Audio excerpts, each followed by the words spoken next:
everybody. Today we are studying perspective. And remember, perspective is the way that you view something or your attitude about an issue. And to do that, we are here live at the Hands house where last night they had a bat break-in.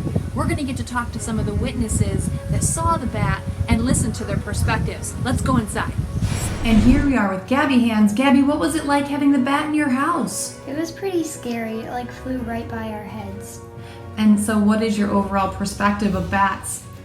I respect bats because they eat the mosquitoes and they keep pesky bugs away, but I think they should stay in their own habitat and stay out of our house. Oh, thanks, Gabby.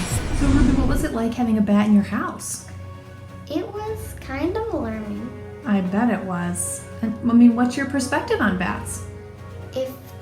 I'm fine with them living around me as long as they're not in my house. Oh my God. And here we are with Olivia Hands. Olivia, what was it like to have a bat in your house? Well, it was kind of scary because it was my first time seeing a bat actually in our house. And now, Owego Appalachian News is going to hear from National Geographic kids to learn more about bats and their impact. What creature has pointy teeth, is most active at night, and sleeps hanging upside down? Bats. Sometimes mistaken for shape-shifting bloodsuckers or vampires. But only 3 species of bats feed solely on blood, while other species feed on insects, fruit, and fish. Bats' unique taste buds aren't the only thing that makes them special. They also have distinctive prints on their wings, like human fingerprints. There's no mistaking one bat from another. There are over 1,300 species of bats found around the globe. More incredibly, one of them is named the world's smallest mammal, the bumblebee bat. Bats are the only flying mammal on Earth. And did you know that these furry flyers are also pollinators? They help supply us with some of our favorite foods, like bananas, avocados, and mangoes.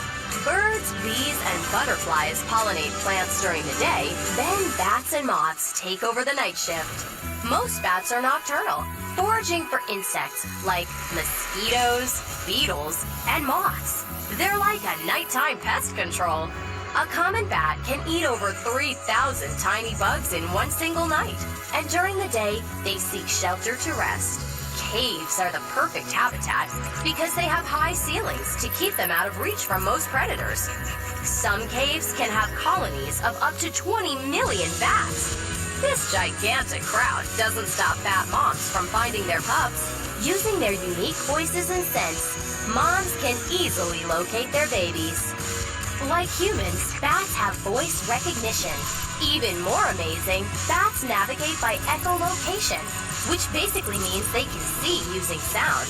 Hopefully, this has busted some myths and fears you may have had about bats. Instead, we should celebrate them for their natural pest control and pollinating powers. Now, we're going to talk to our eyewitnesses once again to see if their perspectives have changed after watching that video from National Geographic Kids. Let's talk.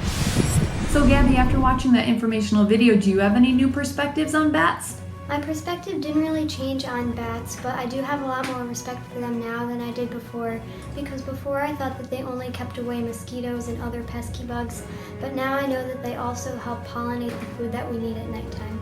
Great, thanks, Gabby. Yeah, I think they are very valuable because they pollinate during the night. So Olive, after watching that informational video, what's your new perspective on bats? My new perspective, they're helpful because they help us get food and they help get rid of mosquitoes. Wow, thanks, Olive. So remember, your perspective is the way you view something, or perhaps your attitude about an issue. As you can see from this video, the girls had different perspectives on bats at the beginning than they did at the end. At the beginning of the video, they respected the bats and feared them. At the end, their respect had grown, but they also valued the bats. They understood how the bats contribute to the overall food chain by pollinating at night. So sometimes our perspective can influence our word choice. So as you read different informational topics, be aware of multiple perspectives. or different feelings or attitudes about different topics. And also, be aware of how your perspective might be changing as you read more facts and more information. Okay, so let's talk about your assignment. Attached are 3 texts about bats. Some are pros and cons, some are myths that are busted, and you're gonna read them and think to yourself, what is my perspective on bats? And when you've read 2 out of the 3 texts, you're gonna go to the chart and you're going to write down your perspective on bats. And you're also going to give some of the information from the texts that kind of helped you build that perspective. So if you have any issues, just send me a text. And remember, this is your last reading assignment of 5th grade. So do your best.